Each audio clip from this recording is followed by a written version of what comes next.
અમારી ચેનલમાં આપનું હાર્દિક સ્વાગત છે। આજે આપણે સાંભળીશું શનિવારની અદ્ભુત કથા।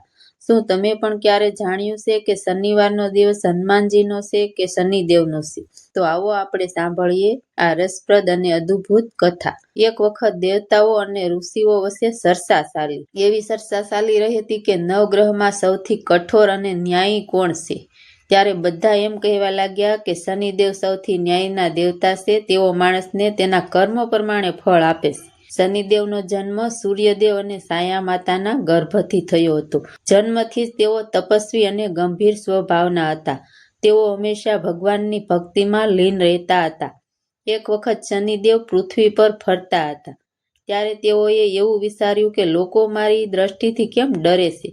તે સમયે તેમની મુલાકાત હનુમાનજી સાથે થઈ। હનુમાનજીએ પૂછ્યું કે હે શનિદેવ, લોકો તમારાથી એટલા બધા કેમ ડરી રહ્યા છે? શનિદેવ બોલ્યા કે હે પવનપુત્ર, હું કોઈને વ્યર્થ કષ્ટ આપતો નથી। માણસ જે કર્મ કરે છે તેને તે પ્રમાણે ફળ આપવું એ મારો ધર્મ છે।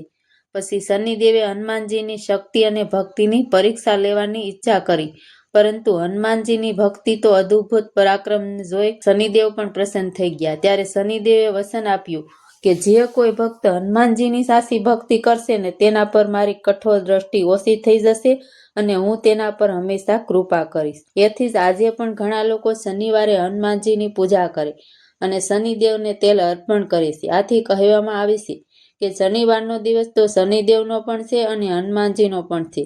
જે ભક્તિ કરે છે તેના પર બંને દેવતાની કૃપા થાય છે। તો મિત્રો, આ હતી શનિવારની સરસ મજાની કથા।